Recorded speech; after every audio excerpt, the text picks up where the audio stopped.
ท่านทั้งหลายมีสติพิจารณาสิ่งที่เรารู้มีสติพิจารณาละวางสิ่งที่เรารู้ตลอดเวลาทุกลมหายใจมีสติรู้ละวางปล่อยสิ่งที่เรารู้เราจะมีสติไม่สะสมสิ่งที่เรารู้เรามีสติไม่มีเหตุผลไม่สงสัยสิ่งที่เรารู้เราจะเป็นผู้รู้เฉยๆเราจะเป็นผู้รู้เฉยๆหรือเราจะเป็นผู้รู้ไม่ตอบสนองสิ่งที่เรารู้เราจะเป็นผู้รู้อยู่เหนือสิ่งที่เรารู้เราเป็นผู้รู้เราจะไม่ตามรู้สิ่งที่เรารู้มันไม่เที่ยงนะท่านทั้งหลายสำคัญก็คือคำว่าไม่เที่ยงเราจึงไม่ให้ความสำคัญสิ่งที่เรารู้แต่เราจะให้ความสำคัญสิ่งที่เรารู้สิ่งที่ทำให้เรารู้เราจะไม่ให้ความสำคัญมันเช่นความหนาวเย็นของเช้านี้มันทำให้เรารู้แต่เราจะไม่ให้ความสำคัญสิ่งต่างๆที่มากระทบตาอาศัยตาเช่นความหนาวเย็นกระทบกายเนี่ยเราจะไม่ให้ค่าว่าความหนาวเย็นนั้นมีค่ามีความหมายเราก็จะรู้เฉยๆว่าความหนาวเย็นมันไม่เที่ยงเราจึงไม่ยึดติดความหนาวเย็นเราจึงอยู่เหนือความหนาวเย็นเราจึงรู้ความหนาวเย็นเฉยๆแต่พวกเราทั้งหลายเราจะมีสติรู้เท่านั้นอะไรจะผ่านทางตาจะกี่ร้อยอย่างพันอย่างเราก็รู้เฉยๆรู้แล้วเราไม่สะสมรู้แล้วไม่ตอบสนองสิ่งที่เรารู้สิ่งที่เรารู้ไม่มีความหมายใดๆสิ่งที่เรารู้ไม่มีค่าใดๆสิ่งที่เรารู้ไม่สามารถทำให้สภาวะจิตเราสะเทือนและหวั่นไหวได้เพราะเรามีสติรู้แบบมีสติรู้แบบมีสติสิ่งที่เรารู้จึงไม่มีค่าไม่มีความหมายไม่สามารถทำให้เราสุขกับทุกข์ได้ไม่สามารถให้เราร้องไห้เสียใจได้ไม่สามารถให้เรากังวลใจได้ทุกข์ใจได้สุขใจได้ไม่มีเพราะฉะนั้นเมื่อเรารู้แล้วสิ่งที่เรารู้มันไม่มีสิ่งที่รู้มันไม่มีเพราะคือมันไม่เที่ยงให้เรารู้ทุกครั้งว่าสิ่งที่เรารู้มันไม่เที่ยงเราก็ไม่ต้องมีอารมณ์กับมันเราก็ไม่ต้องมีความรู้สึกกับมันเราไม่ต้องไปเข้าไปปรุงแต่งกับมันก็เพราะเรารู้แล้วมันไม่เที่ยงดังความหนาวเย็นที่ปรากฏในขนาดนี้มันก็ไม่เที่ยงในพวกเราต้องเข้าใจแล้วมีสติรู้ที่จะปล่อยละวางสิ่งที่เรารู้ได้แก่อารมณ์ความรู้สึกอารมณ์ความรู้สึกเราจะปล่อยและเราจะวางอารมณ์ความรู้สึกเราจะไม่สะสมอารมณ์ความรู้สึกที่เรารู้สึกเราจะไม่ยึดติดมันเพราะฉะนั้นพวกเราทั้งหลายคำว่ารู้ทั้งหลายก็คงหมายถึงสิ่งที่เป็นอนิจจังทุกขังอนัตตา คำว่ารู้ทั้งหลายก็คงหมายถึงสิ่งที่มันเป็นเวทนาและอุปาทานคำว่ารู้ทั้งหลายก็หมายถึงนิวรณ์จึงเกิดคำว่ารู้ก็คือหนาวเย็นนิวรณ์เวทนาอุปาทานอนิจจังทุกขังอนัตตาให้เราอยู่เหนือพวกเราทั้งหลายให้เราอยู่เหนืออะไรเหนือเวทนาเหนืออุปาทานเหนือนิวรณ์เหนืออนิจจังทุกขังอนัตตานี่แหละพวกเราทั้งหลายเมื่อเรารู้แล้วเราก็มีสติที่จะออกห่างจากสิ่งที่เรารู้เมื่อเรารู้แล้วเราก็ไม่ต้อนรับสิ่งที่เรารู้เมื่อเรารู้แล้วเราก็ไม่ตอบสนองสิ่งที่เรารู้เมื่อเรารู้แล้วก็ให้รู้เฉยเหมือนเด็ก3 ขวบมันก็รู้แค่นั้นแหละแต่ว่ามันไม่รู้ว่าร้อนว่าหนาวว่าเย็นมันไม่รู้ว่าชั่วว่าดีเด็ก3 ขวบให้เรารู้แค่นั้นแหละรู้เฉยแต่ถ้าเรารู้เฉยแล้วพวกเราทั้งหลายมันก็ไม่มีอะไรให้เรารู้แต่พวกเราต้องมีสติพิจารณาชีวิตของเรา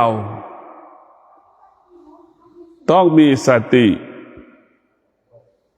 ต้องอาศัยสติต้องพึ่งพาสติต้องอาศัยสติต้องพึ่งพาสติเมื่อเรามีสติทุกอย่างมันก็สมบูรณ์บริบูรณ์พวกเราทั้งหลายคำว่าสมบูรณ์บริบูรณ์ก็ต้องประกอบไปด้วยสติตัวสตินี่แหละจะทำให้เราสมบูรณ์บริบูรณ์และให้ท่านทั้งหลายให้มีสติรู้เช่นเรามีสัจจะและมีสติเรามีสัจจะวันนี้เราจะมีสัจจะควบคุมสติมีสัจจะควบคุมสติเอาสัจจะไปคุมสติว่าวันนี้จะรู้เฉยๆเราจะไม่ให้มันไปรับรู้ให้รู้เฉยๆไม่ให้ไปยึดติดในสิ่งที่เรารู้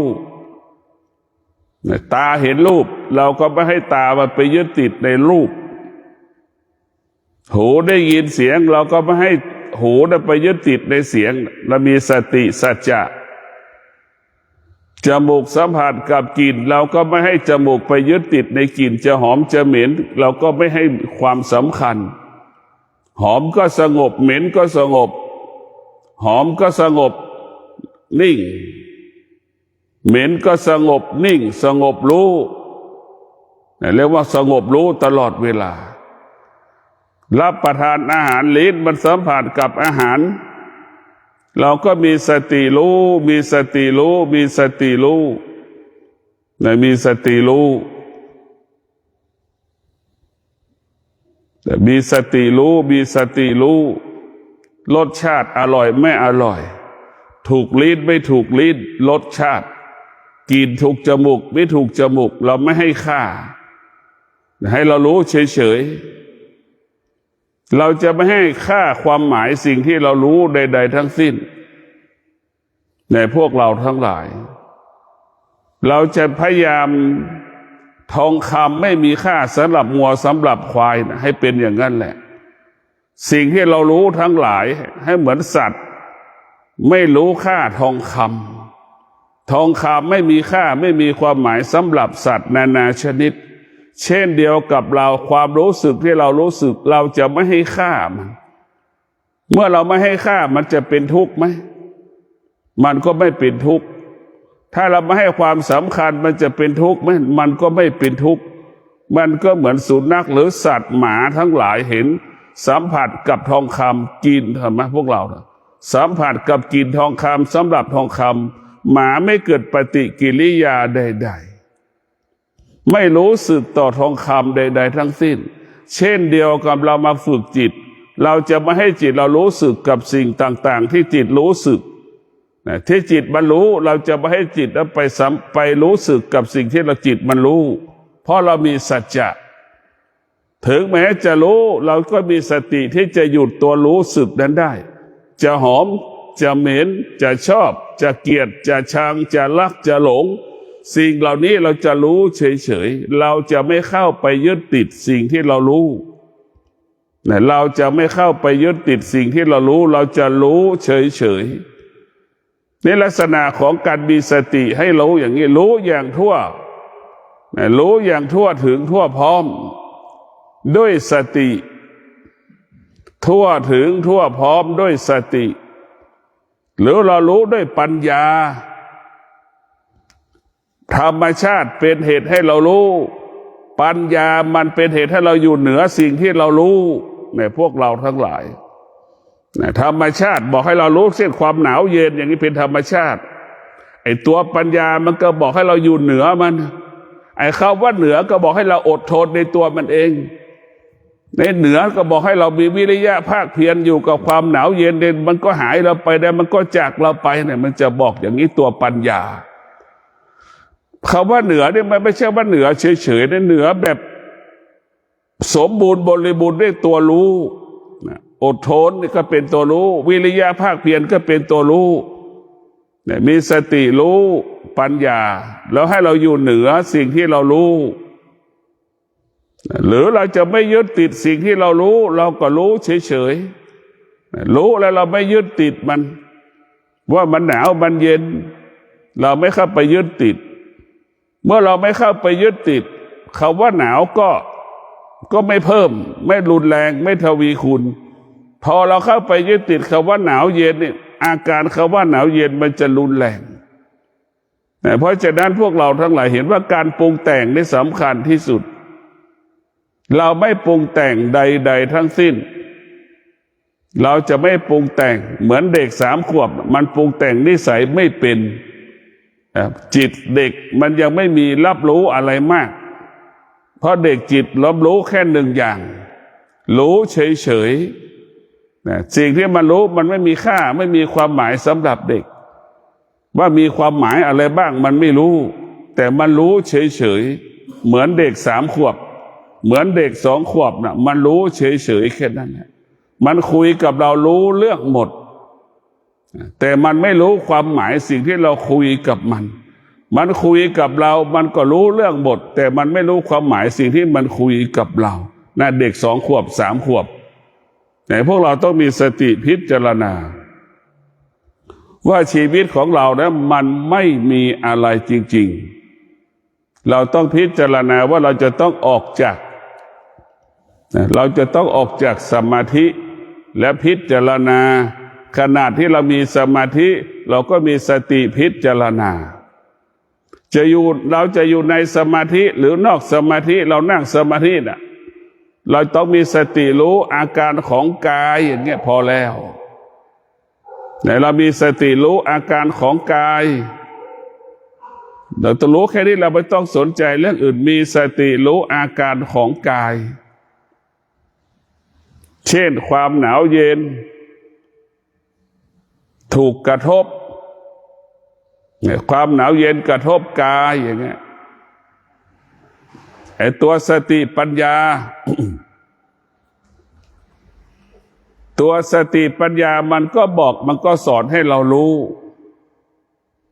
ให้เราอยู่เหนือความหนาวเย็นที่มันปรากฏอยู่เหนือความหนาวเย็นที่มันปรากฏ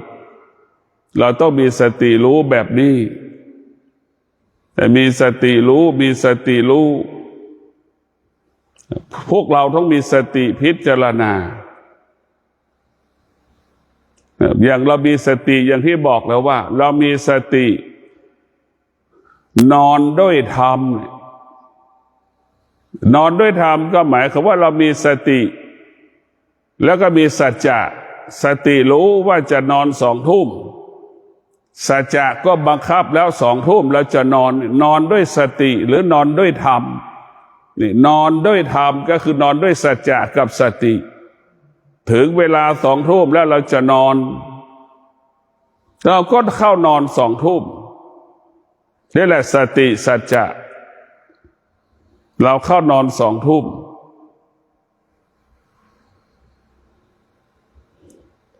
เวลาตื่นเราก็ตื่นด้วยธรรมอีกตื่นด้วยธรรมก็ตื่นด้วยสติถึงเวลาแล้ว6 โมงเช้าเราจะตื่นแล้วว่านอนด้วยธรรมตื่นด้วยธรรมเก็บกวาดทำความสะอาดบ้านก็ด้วยธรรมคือมีสติรู้สึกตัวอยู่ตลอดเวลาจะถือไม้กวาดไปข้างหน้ากี่ร้อยครั้งรู้กวาดไปทางขวา100 ครั้งรู้ทางซ้าย100 ครั้งรู้ให้เรารู้เนี่ยให้พวกเราให้รู้แบบนี้ให้เรามีสติรู้หลังที่เราตื่นแล้วเราก็รู้สึกตัวจะกวาดทำความสะอาดเรามีสติตื่นรู้ตลอดเวลาจะกินข้าวก็เรามีสติกินข้าวด้วยธรรมก็คือเรามีสัจจะจะกินข้าว7 โมงครึ่งอย่างนี้หรือ7 โมงเช้าเราจะรับประทานอาหารอย่างนี้เราก็ต้อง7 โมงเช้าแล้วก็กินข้าวแล้วกินข้าวด้วยธรรมนี่แหละคือเรากินข้าวด้วยธรรมเราจะต้องออกบ้าน7 โมงครึ่ง7 โมง 45เราจะสตาร์ทรถเรียกว่าเราขับเคลื่อนชีวิตด้วยธรรมอีกเรามีสติอีก7 โมง 45เราสตาร์ทเครื่องรถแล้วจะออกจากบ้านนี่แหละทุกอย่างมันเป็นธรรมเนี่ยมันจะมีธรรมมันทำให้เรามีสติการเปลี่ยนแปลงของเราแต่ละครั้งเนี่ยก็การเปลี่ยนแปลงก็คือการตั้งแต่จะเข้านอนการเปลี่ยนแปลงแต่ละครั้งคือจะตื่นการเปลี่ยนแปลงแต่ละครั้งเก็บกวาดทำความสะอาดหลังตื่นเนี่ยเราจะกินข้าวนี่คือการเปลี่ยนแปลงและเราจะออกจากบ้านไปทำงานนี่คือการเปลี่ยนแปลงนี่แหละคือเรียกว่าการเปลี่ยนแปลงมีสติรู้อยู่กับการเปลี่ยนแปลงตลอดเวลาหลักธรรมให้เรารู้นะไม่ใช่ไปยึดติดในสิ่งที่เรารู้ไม่ต้องสงสัยสิ่งที่เรารู้นี่คือผิดหลักธรรมภาคปฏิบัติหลักธรรมภาคปฏิบัติให้เรารู้เฉยๆให้เรารู้เท่านั้นเรารู้เฉยๆเพราะมีสติพิจารณาให้เรารู้เฉยๆเราจะไม่เข้าไปยึดติดหลักธรรมเรียกว่าตื่นนอนด้วยธรรมตื่นด้วยธรรมเก็บกวาดทำความสะอาดถูบ้านตอนเช้าด้วยธรรมหุงข้าวปลาอาหารด้วยธรรมธรรมก็คือการมีสตินึกเช้าวันนี้จะมีคนที่ขาดสติพอไปหุงข้าวก็เพลิดเพลินหม้อข้าวไหม้อย่างนี้นี่คือเราขาดสติมันจึงนำความเสียหายให้กับชีวิตทรัพย์สินของเราถ้าเรามีธรรมก็คือสติมันจะรักษาเรียกว่ารักษาความปลอดภัยรักษาความมั่นคงเรามีสติเราก็มีธรรมนั้นไม่ประมาทแต่ไม่ประมาทจะทำให้เราไม่ประมาทเช่นเราหุงข้าวเราก็นั่งรอรู้เอาว่า5 นาที10 นาทีสมควรที่จะถอดปลั๊กอย่างนี้มีสติรู้อย่างนี้แหละมันก็เป็นผู้ไม่ประมาทเมื่อมีสติรู้ทุกอย่างมันก็ปกติมันก็ปกติก็หมายความว่าสะอาดหมดจดผ่องใสใจเราไม่มีคำว่าความโลภความโกรธความหลง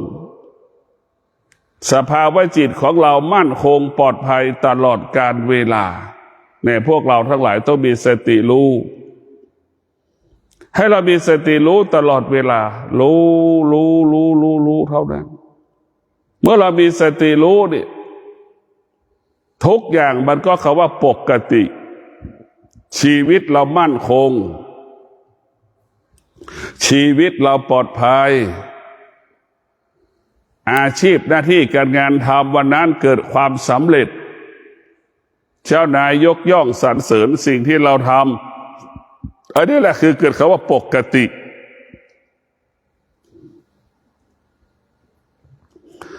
คำว่าปกติก็ทำให้เรานั้นขับเคลื่อนชีวิตเราถ้าปกติก็หมายถึงเป้าหมายของเราจะบรรลุเป้าหมายเนี่ยเราเดินทุกวันเรามีสติและมีสัจจะจะเดินให้ได้ครบเอาชั่วโมงเป็นหลักให้ได้เดินได้ครับ20 ชั่วโมงอย่างเงี้ย15 ชั่วโมงอย่างเงี้ยเราจะเดินเช่นพระธุดงค์จะเดินตั้งแต่เช้าถึงเย็นเอาพระอาทิตย์เป็นหลักไม่มีเวลาไม่มีนาฬิกาก็เอาพระอาทิตย์เป็นหลักพระอาทิตย์ตกดินที่ไหนก็จะนอนที่นั่นนี่คือสัจจะปัจจุบันมันมีนาฬิกาเราก็เอานาฬิกามาเป็นหลักเนี่ยพวกเราทั้งหลายคือผู้มีสติก็คือเป็นผู้รู้ผู้ที่มีสติจะเป็นผู้รู้มันจะรู้โดยอัตโนมัติรู้โดยธรรมชาติไม่มีใครอบรมไม่มีใครสั่งสอนเรียกว่าผู้รู้ก็จะรู้จากจิตเป็นหลักผู้รู้ต้องรู้จากจิตรู้จากจิตดีกว่ารู้จากตาเป็นล้านเท่ารู้จากจิตดีกว่ารู้จากหูเป็นล้านเท่ารู้จากจิตดีกว่ารู้จากปากที่เราพูดคุยกันเป็นล้านเท่ารู้จากจิตเหมือนเราได้ชิมมะม่วงว่ามันรสชาติหวานและเปรี้ยวเรารู้เลยนั่นแหละรู้ได้จิตรู้แบบนั้นรู้ด้วยตารู้ได้หูรู้ได้ปากเหมือนเรารู้ว่ามะม่วงมันหวานเฉยๆแต่ลิ้นเราไม่เคยชิมจำนวนมากมันก็เป็นเช่นนี้รู้ว่ามะม่วงมันหวานแต่เราไม่เคยชิมหลักกลามาสูตร10 ข้อมันจึงชัดเจนมากว่าอย่าเชื่อพระพุทธเจ้าพูดพระพุทธเจ้าพูดว่ามะม่วงมันหวานเรายังไม่เคยได้ชิมมะม่วงเลยเห็นไหมพระพุทธเจ้าจึงเป็นผู้รู้จึงห้ามให้เราเชื่อสิ่งที่พระพุทธเจ้าพูดพระพุทธเจ้าจะบอกให้เราเชื่อสิ่งที่เราปฏิบัติตามความเป็นจริงตลาบในลิ้นยังไม่สัมผัสกับรสชาติมะม่วงเราจะไม่รู้ว่ามะม่วงมันเป็นจริงหรือไม่จริงนี่แหละพระพุทธเจ้าจึงให้เรารู้อย่าเชื่อตำราอย่าเชื่อพระไตรปิฎกให้เชื่อจิตที่เราปฏิบัติเราปฏิบัติแล้วเราจะรู้เลยนะเราจะปฏิบัติเราจะรู้มะขามมันเปรี้ยวเราก็รู้มะขามมันเปรี้ยวเพราะลิ้นเราสัมผัสมะขามหนุ่มมะขามแก่มะขามห่ามมะขามมันสุกอย่างนี้เรารู้หมดนี่แหละรู้อย่างทั่วถึงรู้ด้วยจิตมันจะรู้เรื่องกายขณะที่กายเรากำลังนั่งเนี่ยนะอาการของกายมันเจ็บมันปวดมันทุกข์มันทรมานเราก็รู้ขณะที่เรานั่งสภาพจิตมันก็รู้อาการของจิตอีกเบื่อหน่ายรำคาญหงุดหงิดอึดอัดไม่อยากนั่งต่อต้านในการนั่งสมาธิต่อต้านในการฟังธรรมะไม่อยากจะฟังไม่อยากรับรู้ไม่พอใจในธรรมะอย่างนี้แหละพวกเราทั้งหลายเราจะมีสติรู้เท่านั้นเราจะไม่เข้าไปยึดติดในสิ่งที่เรารู้เรามีสติรู้เท่านั้นนี่เราบำเพ็ญสัจจะว่ามีสติรู้เท่านั้นมันจะเป็นอะไรก็ช่างมันแต่พวกเราทั้งหลายถ้าเรามีสติตลอดเวลาแล้วนี่ทุกสิ่งไม่มีค่าไม่มีความหมายตาเห็นรูปมันก็ไม่มีค่าไม่มีความหมายหูได้ยินเสียงก็ไม่มีค่าไม่มีความหมายจมูกสัมผัสกับกลิ่นก็ไม่มีค่าไม่มีความหมายใดๆคำว่ารู้ทั้งหลายมันไม่มีค่าไม่มีความหมายเพราะว่าเราปัญญาแล้วมันรู้แล้วว่าสิ่งที่เรารู้มันไม่เที่ยงปัญญามันรู้บอกว่าสิ่งที่เรารู้มันไม่เที่ยงเพราะฉะนั้นตัวปัญญามันจึงละมันจึงวางมันจึงปล่อยสิ่งที่เรารู้เป็นสิ่งที่ไม่ทนสิ่งที่เรารู้เป็นสิ่งที่ทนได้ยากเนี่ยมันจะรู้แบบนี้แหละสิ่งที่เรารู้เป็นสิ่งที่ไม่ทนสิ่งที่เรารู้เป็นสิ่งที่ทนได้ยากในพวกเราทั้งหลาย เรามีสติรู้เท่านั้นเราจะไม่สนใจใดๆทั้งสิ้นเช่นเรามีสติและมีสัจจะจะรู้เฉยๆว่ามันร้อนเราก็สามารถอยู่กับความร้อนนั้นได้เราจะไม่เกิดอาการไม่สำแดงอาการใดๆทั้งสิ้นมันหนาวเราก็รู้สึกเฉยๆว่ามันหนาวเราจะไม่ตอบสนองอาการของความหนาวเย็นเราก็จะอยู่กับความหนาวเย็นให้ได้เหมือนดั่งสิงโตอยู่ขั้วโลกเหนือน่ะหมีขาวอยู่ขั้วโลกเหนือเห็นไหมมันก็สามารถนอนกินนอนในก้อนน้ำแข็งนั้นได้กินนอนในน้ำแข็งนั้นได้นั่นแหละเราฝึกจิตให้ไปอยู่กับเหตุการณ์ต่างๆให้เราเข้าใจกับเหตุการณ์ต่างๆจิตเราถ้าเราฝึกฝนมันก็เป็นเช่นหมีขาวนั่นแหละมันจะรู้มันจะปรับในตัวมันเองแต่พวกเราคิดถึงดูหมีขาวในขั้วโลกเหนือเนี่ยอยู่ในหิมะอยู่ในน้ำแข็งทั้งบนเป็นน้ำแข็งข้างล่างก็เป็นน้ำอีกพวกเราทั้งหลายความหนาวเย็นทั้งหลายเหล่านี้แหละถึงทำให้เรานั้นฝึกจนถึงที่สุดจิตมันก็คุ้นเคยความหนาวเย็นที่สุดกายมันก็คุ้นเคยกับคำว่าความหนาวเย็นในพวกเราทั้งหลายมันคุ้นเคยหมดความหนาวเย็นที่สุดก็ไม่มีค่าไม่มีความหมายสำหรับจิตของผู้รู้กายของผู้รู้ก็ไม่มีสัมผัสกับความหนาวเย็นก็ไม่มีค่าทั้งกายทั้งจิตมันจะควบคุมอาศัยกันจิตมันจะเป็นผู้รู้จิตมันจะบอกให้กายจิตจะบอกให้กาย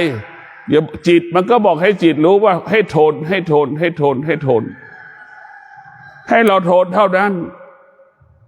ความอดทนนี่แหละจะพัฒนาให้เราคุ้นเคยกับคำว่าความหนาวเย็นเหมือนหมีขั้วโลกเหนืออยู่ได้อย่างเป็นปกติฝึกฝนให้เราคุ้นเคยไปฝึกไปจิตมันก็คุ้นเคยไปมันก็เหมือนฝรั่งมาอยู่ประเทศไทยเรามันเคยกินแก่ขนมปังพอมาอยู่บ้านเรามันกินข้าวเหนียวแคบหมูกินไก่ย่างส้มตามอีสานมันกินได้หมดแบบนั้นแหละพวกเราทั้งหลายเราต้องฝึกฝนโดยเฉพาะธรรมะภาคปฏิบัติเรามีสติรู้ออกจากความโลภความโกรธความหลงเรามีสติรู้จะอยู่เหนือความโลภความโกรธความหลงเรามีสติรู้เราจะอยู่ห่างสิ่งที่เป็นอาธรรมสิ่งที่เป็นอกุศลเราจะไม่อยู่ใกล้สิ่งเหล่านี้ในพวกเราทั้งหลายเรียกว่าเรามีสติรู้เท่านั้นแต่เรามีสติรู้เรามีสติรู้เรามีสติรู้เท่านั้นแหละเหมือนสัตว์เหมือนหมาโดมทองคำน่ะมันรู้เฉยๆให้รู้อย่างนั้นแหละทองคำไม่มีค่าสำหรับหมาสิ่งที่เรารู้ทั้งหลายก็ให้เป็นเช่นนั้นให้หมดไม่มีค่าใดๆทั้งสิ้น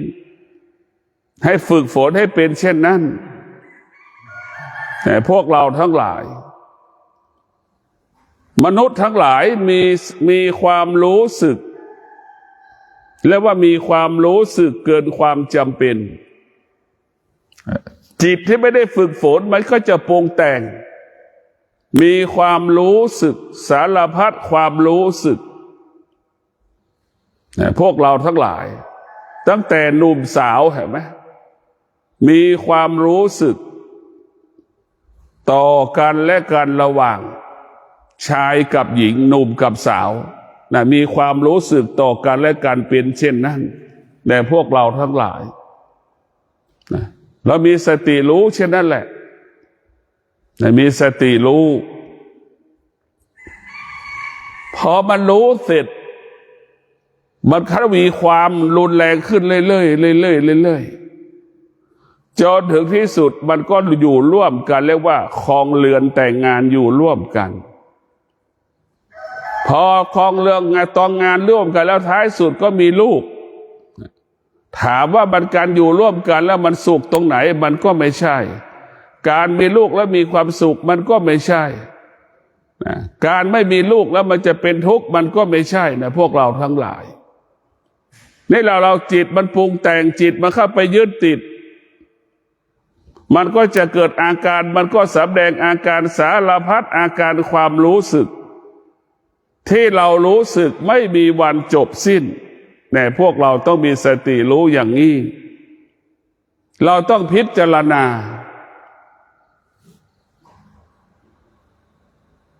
ชีวิตของเรากายของเรา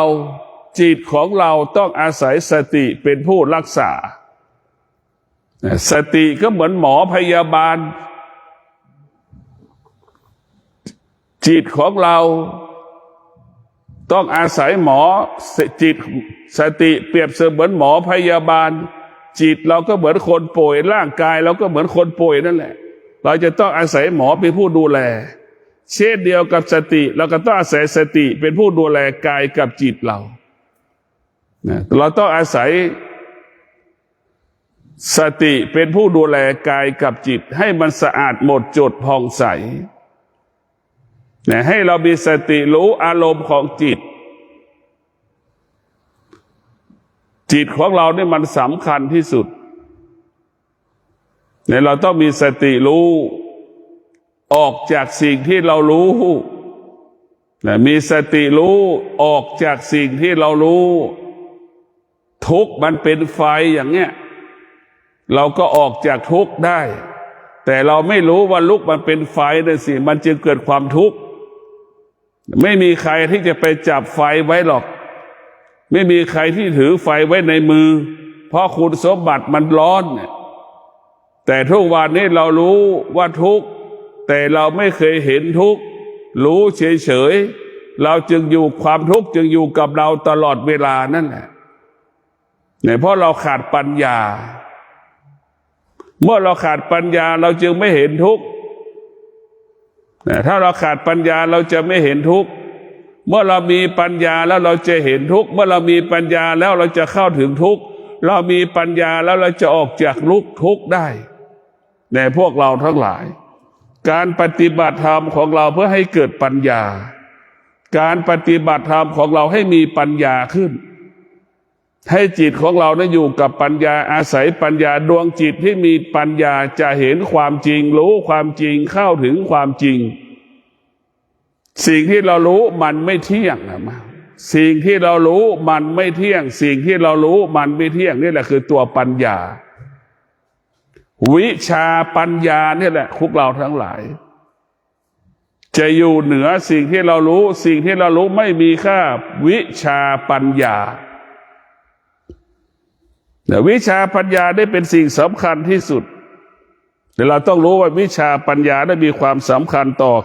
การมีชีวิตอยู่ของเราได้อย่างไรถ้าเรามีวิชาปัญญาแล้วมันจะดับวิชานั่นคือตัวดับทุกสิ่งทุกอย่างดับอารมณ์ดับความรู้สึกดับสารพัดความรู้สึกที่เรารู้สึกเรามีมันดับความรู้สึกที่มันเกิดขึ้นทางตาวิชาปัญญาตาของพระอรหันต์ก็ไม่แตกต่างเหมือนคนตาบอดวิชาปัญญามันก็จะเป็นดับเสียงที่อยู่ในหูกระทบกับหูเสียงทั้งหลายหูของพระอรหันต์ก็ไม่แตกจากหูคนหูหนวกเหมือนคนหูหนวกนั่นแหละแต่พระอรหันต์เป็นผู้รู้แต่ไม่ตอบสนองเสียงที่มันได้ยินตาก็ได้เห็นแต่ตาก็ไม่ตอบสนองสิ่งที่เห็นรูปเนี่ยนั่นแหละคือว่ารู้ด้วยวิชาปัญญารู้แล้วดับรู้แล้วก็อยู่เหนือรู้ในพวกเราทั้งหลายรู้แล้วอยู่เหนือรู้เราต้องมีสติพิจารณาการมีชีวิตอยู่ของมนุษย์ทั้งหลายถ้าพึ่งพาธรรมะอาศัยธรรมะแล้วชีวิตของเราปกติตลอดกาลทุกวันนี้เราขาดสติเมื่อเราขาดสติเราก็จะผิดปกติก็ขอให้พวกเราทั้งหลายเจริญในธรรมขอให้พวกเราทั้งหลายมีสติถอดถอนธรรมชาติความรู้สึกทั้งหลายนั่นคือเป็นธรรมชาติไอ้ตัวรู้ทั้งหลายนั่นเป็นธรรมชาติเราจะเอาธรรมชาติออก เราจะถอนธรรมชาติเหมือนชาวนาชาวไร่ถอนวัชพืชถอนหญ้านั่นแหละเราจะต้องถอนให้หมดออกจากกายจากจิตเราให้มันเหลือธรรมธรรมก็คือสติรู้มีสติรู้บอกว่านอนด้วยธรรมตื่นด้วยธรรมกินด้วยธรรมทำงานด้วยธรรมชีวิตเราจะมั่นคงปลอดภัยตลอดกาลขอเจริญพร